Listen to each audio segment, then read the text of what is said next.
Halo semuanya, Assalamualaikum warahmatullahi wabarakatuh. Halo, perkenalkan nama saya Puji Ayu Lestari.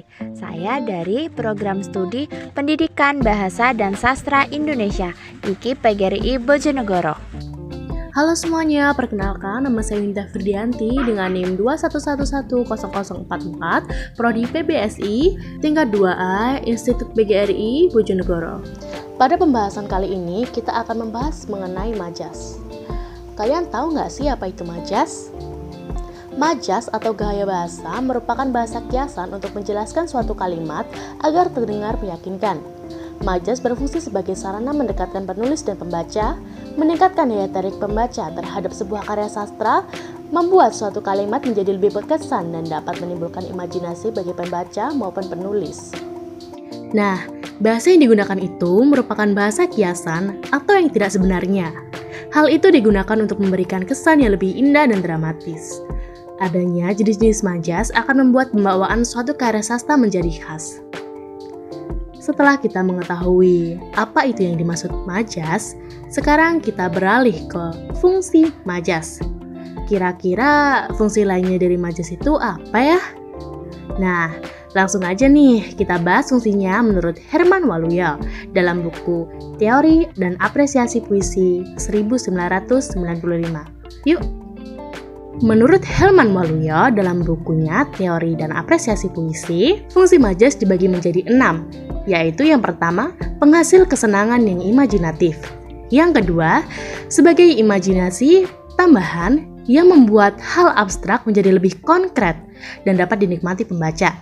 Yang ketiga, dapat menambah intensitas perasaan pengarang dalam menyampaikan makna dan sikap. Yang keempat, mengonsentrasikan makna yang akan disampaikan. Fungsi lainnya adalah membuat suatu karya sastra menjadi lebih menarik dan fresh. Adanya mereka juga membuat karya sastra tersebut menjadi lebih hidup dan imajinatif. Gimana nih penjelasan mengenai fungsi-fungsi majas? Udah paham belum? Nah, kalau udah paham, kita akan beralih ke jenis-jenis majas. Setelah mengetahui apa itu majas dan fungsinya, langsung aja yuk kita bahas macam-macam majas. Majas dikelompokkan menjadi 5 kelompok, yaitu yang pertama adalah majas perbandingan, yang kedua adalah majas pertautan, ketiga majas penegasan, keempat majas pertentangan, dan kelima adalah majas sindiran. Dalam majas perbandingan dibagi menjadi 6 jenis majas, yaitu yang pertama adalah majas alegori, kedua majas metafora, ketiga majas hiperbola, yang keempat, majas simile.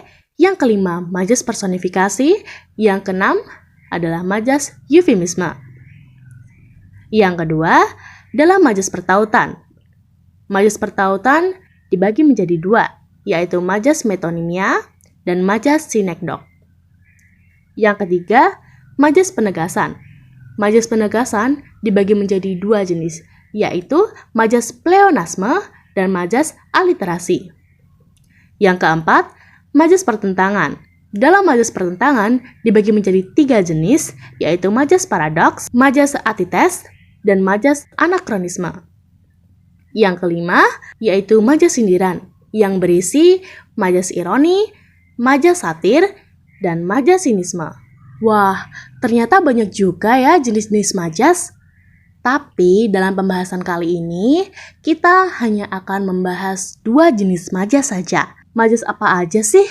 Nah, yang kita bahas kali ini adalah yang pertama, yaitu majas personifikasi. Dan yang kedua adalah majas metafora. Hah? Majas personifikasi? Apa sih itu majas personifikasi? Nah, sini. Aku kasih tahu apa itu majas personifikasi. Majas personifikasi merupakan majas perbandingan yang membuat benda seolah-olah hidup.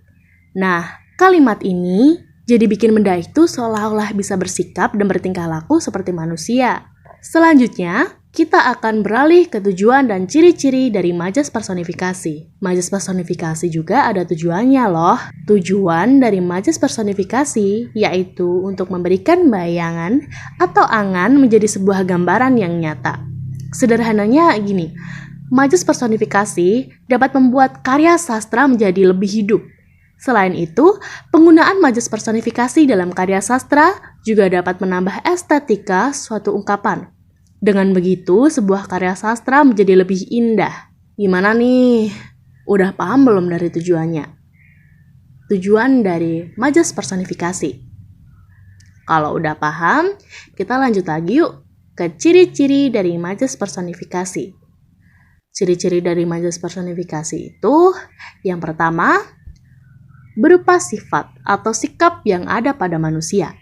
Yang kedua, melibatkan panca indera seperti mendengar, melihat, meraba, dan juga lainnya.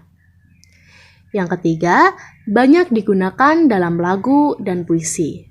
Setelah kita membahas pengertian, tujuan, dan juga ciri-ciri dari majas personifikasi, kita akan berlanjut ke contoh-contoh dari majas personifikasi. Yang pertama, pohon demi pohon menundukkan kepala. Tak terduga begitu kosong waktu menghirupnya. Matahari pagi menatapku dengan lembut. Udara malam begitu menusuk tulang-tulangku. Burung-burung bernyanyi begitu merdu. Nah, begitulah salah satu contoh dari majas personifikasi. Gimana? Sekarang udah paham kan apa yang dimaksud majas personifikasi dan juga contohnya?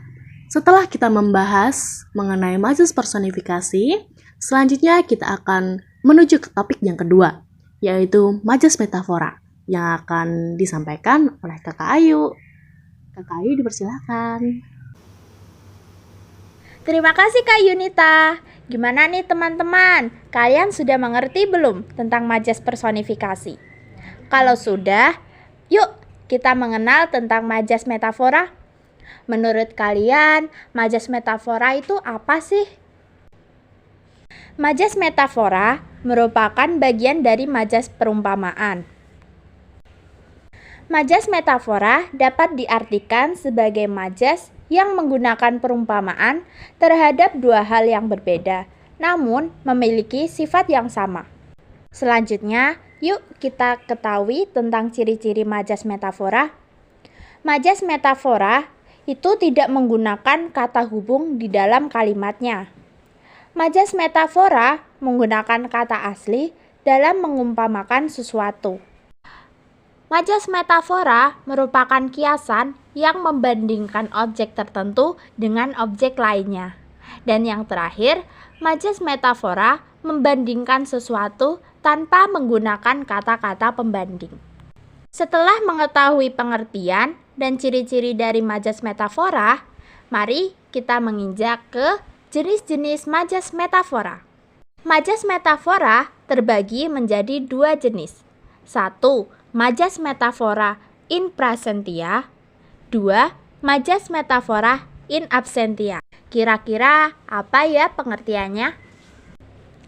Majas metafora in prasentia digunakan untuk membandingkan sesuatu secara bersamaan dengan perbandingannya, sehingga maknanya menjadi jelas dan tidak terbelit-belit. Contohnya adalah, tari adalah kembang desa yang menarik perhatian para remaja di kampungnya. Kata kembang desa di sini dapat diartikan sebagai wanita tercantik di kampung itu. Nomor 2 adalah metafora in absentia. Digunakan untuk membandingkan suatu objek tanpa menyebutkan objek yang menjadi perbandingannya, sehingga timbullah makna tersirat. Contohnya, malam itu si jago merah kembali mengamuk hingga menghabiskan rumah warga. Kata si jago merah dapat diartikan sebagai api yang melahap rumah-rumah warga. Nah, gimana nih teman-teman? Kalian sudah mengerti belum tentang majas metafora? Setelah mengetahui pengertian, ciri-ciri, jenis-jenis majas metafora, yuk kita ketahui contoh-contoh majas metafora. Berikut merupakan contoh-contoh majas metafora. Nomor 1. Ani merupakan buah hati Ibu Ina. Kata buah hati dapat diartikan sebagai anak kandung. Ani merupakan anak kandung Ibu Ina. Nomor 2. Ia merupakan seseorang yang kepala batu. Kata kepala batu dapat diartikan sebagai orang yang keras kepala atau tidak ingin mendengarkan nasihat dari orang lain. Dan yang terakhir adalah Pak Tatang dikenal sebagai orang yang mudah naik darah. Kata naik darah dapat diartikan sebagai orang yang mudah sekali emosi. Nah, sekarang udah paham kan apa yang disebut dengan majas metafora? Sampai di sini penjelasan tentang majas personifikasi dan majas metafora. Saya Puji Ayu Lestari Dan saya Yunita Firdianti. pamit undur diri. Dadah!